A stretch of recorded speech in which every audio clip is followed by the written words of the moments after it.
Good morning, students. Today we will continue our new chapter of history, class 7, chapter 6, trade, towns and crafts. आज हम अपना नया chapter start कर रहे हैं हिस्ट्री का, जो क्या है, किस पर बेस्ड है, ट्रेड, टाउन्स एंड क्राफ्ट्स पर. Let's start. In spite of political uncertainties, the period between the 12th and 18th century was a phase of unprecedented prosperity and growth in trade and crafts. भी क्या है, 12th और 18th century के जो बीच में जो period था वो क्या है भी बहुत ज़्यादा क्या है, उसमें क्या है राजनीतिक उथल पुथल थी. उसके बावजूद भी क्या है वो पीरियड कैसा था भी, उसमें बहुत ज़्यादा क्या है समृद्धि हुई थी. किसमें? ट्रेड में और क्राफ्ट्स में. ठीक है, जो पीरियड था 12 से लेकर 18 सेंचुरी तक का, उसमें क्या है, वैसे तो राजनीतिक उथल पुथल का पीरियड था, बहुत ज़्यादा भी पॉलिटिकल वो उथल पुथल हो रही थी, लेकिन इसके बावजूद भी वो उस पीरियड में किसमें 12th to 18th सेंचुरी में जो ट्रेड्स थे और जो क्राफ्ट्स थे उसमें बहुत ज़्यादा क्या है वृद्धि हुई थी. उसके अंदर बहुत ज़्यादा क्या है भी वो ज़्यादा ग्रो हुए थे. कौन से पीरियड में? 12 to 18th century. Beside the growth of towns in various parts of the country was another notable features of the period. भी इन सब चीज़ों के भी क्या है, जो growth of towns in various part of, यानी जो इस तरह के जो टाउन्स थे, जो ट्रेड वगैरह के एडमिनिस्ट्रेटर थे, एडमिनिस्ट्रेटिव सेंटर्स थे, वो सब क्या है इसमें क्या है बहुत कंट्री के अलग अलग पार्ट्स में क्या है ये ग्रोथ हुए थे. और इन बहुत अच्छी, यानी इनके साथ साथ क्या है बहुत और भी अच्छी फीचर्स के साथ ये क्या है ग्रो हुए थे. These developments were outcome of the political and economic policies followed by rulers in Delhi and regional centers. भी जो इसकी डेवलपमेंट में जो ये डेवलपमेंट हुई थी किसमें, ट्रेड्स और क्राफ्ट्स में, जो इसमें जो आउटपुट निकल के आया था इससे किसके कारण हुई थी, जो पॉलिटिकल और इकोनॉमिक पॉलिसीज थी और जिसको भी जो वहाँ के उस टाइम के रूलर्स के द्वारा क्या फॉलो किया गया था. और उसके कारण भी जो रूलर्स थे दिल्ली के और उसके आसपास के स्टेट्स के जो रूलर्स थे उनके द्वारा जो इकोनॉमिक और पॉलिटिकल जो पॉलिसीज़ क्या है फॉलो की गई थी, उनके कारण क्या है इन चीज़ों में बहुत ज़्यादा क्या हुई थी, डेवलपमेंट हुई थी.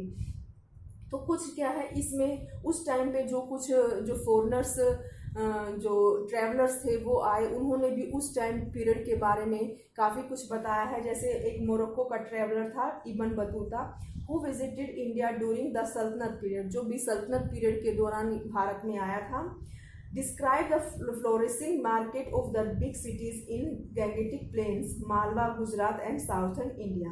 भी उसने अपने जो उसका विवरण था, जो उसने डिस्क्राइब किया था उस टाइम के बारे में, उसने क्या है बहुत जो बड़ी बड़ी सिटीज़ की मार्केट्स के बारे में क्या है बताया है अपने उसमें ट्रैवलर में, कि उसने कहा कि कौन कौन सी सिटीज़ थी, किसके आसपास थी, गंगेटिक प्लेन्स था, मालवा, गुजरात और साउथर्न इंडिया के बारे में उसने अपने डिस्क्राइब में, अपनी पुस्तक में भी, अपनी बुक्स में, इन चीज़ों में क्या है उसने डिस्क्राइब किया है उस टाइम के बारे में.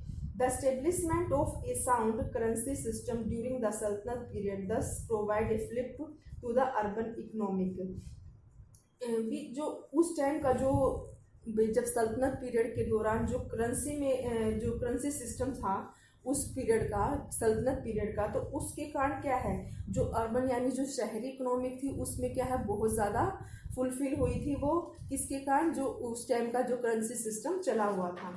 तो आज हम इसमें इस चैप्टर में टाइप्स ऑफ टाउन्स को क्या है डिस्कस करेंगे भी, किस तरह के कौन कौन से टाउन्स थे भी. टेम्पल्स टाउन थे और एडमिनिस्ट्रेटिव सेंटर्स थे. इसके अलावा क्या थे, पिलग्रिम सेंटर्स थे, ट्रेड और कॉमर्स सेंटर्स थे. इनके जो अलग अलग तरह के टाउन्स थे उस टाइम पे उस पीरियड के दौरान, तो उसको हम वन बाय वन डिस्कस करेंगे. Type of towns. Quite a few towns developed as trading towns while others were founded by rulers and administration.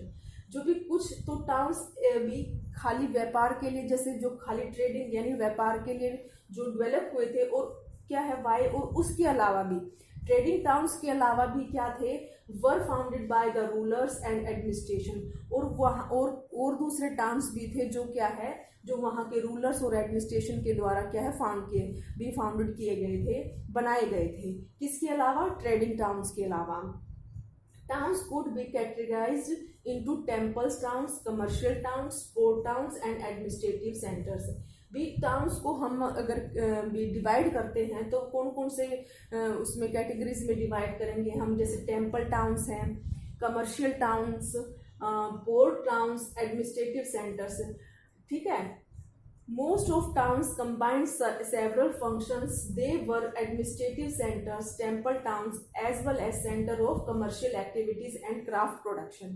भी कुछ टाउन ऐसे थे, मोस्ट ऑफ टाउन्स भी, ज़्यादातर टाउन्स क्या थे, कंबाइंड थे भी, उसमें कंबाइंड फंक्शंस यानी कई तरह के भी काम होते थे। किस तरह के, जैसे भी जहाँ पर उसमें एडमिनिस्ट्रेटिव सेंटर भी होता था, टेम्पल्स टाउन भी, और एज वेल एज क्या है, कमर्शियल एक्टिविटीज़ भी होती थी उसमें, और क्राफ्ट प्रोडक्शन भी होता था। तो कई टाउन्स ऐसे थे जो भी मिलकर भाई सारी चीज़ों का सारे इस तरह के कार्य करते थे, जिसमें भी एडमिनिस्ट्रेटिव सेंटर्स में भी टेम्पल्स टाउन्स भी आ जाते थे, और इसके अलावा कमर्शियल एक्टिविटीज़ भी होती थी उसके अंदर, और क्राफ्ट प्रोडक्शन भी होता था। तो सबसे पहले हम एडमिनिस्ट्रेटिव सेंटर्स को डिस्कस करते हैं। Due their location or number of capital towns developed throughout the Indian subcontinent, भी अपनी लोकेशन के कारण, जो उनकी जैसे लोकेशन थी उसके कारण क्या है, बहुत सारे कैपिटल टाउन यानी जहाँ भी ट्रेडिंग टाउन्स थे जो, वो क्या है, डेवलप्ड हुए थे कब, इंडियन सबकॉन्टिनेंट में। They were also referred to as capital town और सिटीज और कोर टाउन्स। वो जो इस तरह के जो टाउन्स थे वो किस को रेफर करते थे, कैपिटल टाउन्स भी। कैपिटल टाउन्स यानी जो पूंजी, जहाँ पर भी पूंजी लगाई जाती है, पूंजी, कैपिटल क्या होती है, पूंजी, यानी वही ट्रेडिंग टाउन्स में, और सिटीज और कोर टाउन्स में को रेफर करते थे। कौन से, एडमिनिस्ट्रेटिव सेंटर्स में क्या क्या होता था, कैपिटल्स टाउन, सिटीज होती थी और कोर टाउन्स होते थे। Capital towns were main seat for administrative machinery, और जो कैपिटल्स टाउन थे वो क्या, मेन क्या थे, किसके, एडमिनिस्ट्रेटिव मशीनरी के क्या है, मेन सीट थी, यानी मेन पार्ट था क्या, capital towns. These towns were surrounded by well defend fort कंपेरिजिंग open areas for military practice. जो इस तरह के कैपिटल्स टाउन्स थे जो एडमिनिस्ट्रेटिव सेंटर में, वो किस तरह से घिरे होते थे, surrounded by well defend fort भी। वहाँ पर क्या है, वेल डिफेंड यानी बिल्कुल उनको जो सुरक्षा देने वाले क्या फोर्ट थे, किलेज थे, और उनमें क्या होता था, ओपन एरियाज, उन जो किलेज में जो फोर्ट्स थे उनमें जो ओपन एरियाज था उसमें क्या, जो मिलिट्री थी, मिलिट्री यानी जो सेना थी वहाँ पर क्या है, अभ्यास करती थी, प्रैक्टिस करती थी अपनी, जैसे वॉर के लिए जो प्रैक्टिस की जाती है वो क्या है, उस जो बड़े बड़े जो फोर्ट थे जो इसमें कैपिटल सिटीज टाउन्स में, तो उसमें जो मिलिट्री है वहाँ पर क्या है, प्रैक्टिस करती थी। Existence of capital cities to a large extent depend on royal patronage. जो इस तरह की जो सिटीज़ थी, कैपिटल सिटीज़ थी, जो एक जगह इकट्ठी थी, जो कैपिटल सिटीज़ थी, वो क्या है, टू लार्ज एक्सटेंट, वो किस पर ज़्यादा, जो रॉयल जो शासक थे, जो रॉयल पैराटोगेंस थे, जो रॉयल, उनको जो रॉयल संरक्षण मिलता था, जो शाही यानी रूलर्स के द्वारा क्या है संरक्षण मिलता था, वो उस पर डिपेंड थे। कौन से, कैपिटल टाउन्स। अब नेक्स्ट है हमारा temple towns and pilgrimage centres. भी टेम्पल टाउन्स यानी जहाँ पर क्या है, मंदिर सिर्फ मंदिर ही मंदिर होते हैं, और पिलग्रिम्स सेंटर्स यानी तीर्थ यात्री, जहाँ पर तीर्थ यात्री लोग आकर ठहरते हैं, उस तरह के सेंटर्स थे। रिलीजन भी, रिलीजन यानी जो धर्म है वो क्या है, इम्पोर्टेंट पार्ट रहा है हमेशा, स्टार्टिंग से ही क्या है, इम्पोर्टेंट पार्ट रहा है किसका, ह्यूमन लाइफ का। तो religion important part of human life. In the medieval period saw the emergence of a number of temple towns and pilgrim centers such as Tirupati, Somnath, Madurai, Mathura, Banaras, etc. भी क्या है, जो medieval period था उसमें हम देखते हैं कि बहुत सारे जो temples town हैं, और वो क्या है, temple towns और pilgrim centers हैं, वो क्या है, मर्ज होते हैं, एक दूसरे से मिले हुए होते हैं। क्योंकि जैसे टेम्पल्स टाउन है, वहां पर क्या है, सिर्फ मंदिर ही मंदिर होंगे, तो मंदिर है तो वहां पर क्या है, तीर्थ यात्री आएंगे, तो इसीलिए क्या है, जो टेम्पल्स टाउन थे और पिलग्रिम सेंटर्स थे वो क्या है, मर्ज थे, मिले हुए थे। और उसमें उस सेंटर्स में क्या आते थे, क्या कौन कौन से सेंटर्स है, जैसे तिरुपति है, सोमनाथ है, मदुरई, मथुरा, बनारस, ये एक्सेट्रा, ये जो टाउन्स थे ये क्या है, आपस में मर्ज थे, इमरजेंस थे। क्यों, तिरुपति है तो तिरुपति जैसे का मंदिर है तो वहां पर क्या है, पिलग्रिम्स आते हैं। तो इसी तरह सोमनाथ भी है, मदुरई भी है, मथुरा है, बनारस है, एक्सेट्रा है। टेम्पल्स टाउन वर सेंटर्ड अराउंड लार्ज टेम्पल्स, और जो टेम्पल्स टाउन थे वो क्या है, किसका सेंटर थे, लार्ज टेम्पल्स का, बहुत बड़े बड़े टेम्पल्स का क्या वे सेंटर थे। Activities of the temples shape the economic and society of the town, और जो इस टेम्पल्स यानी जो एक्टिविटीज ऑफ द टेम्पल्स, जो एक्टिविटीज होती थी टेम्पल्स के अंदर, टेम्पल सेंटर्स के अंदर, तो वो किस चीज को शेप देती थी, इकोनॉमिक, वहाँ की जो उस स्टेट की इकोनॉमी को, और वहाँ की जो सोसाइटी है, जो टाउन की सोसाइटी है उसको क्या है, शेप देती थी, क्योंकि सारी एक्टिविटीज किसके थ्रू होती थी, टेम्पल्स के सेंटर्स के थ्रू।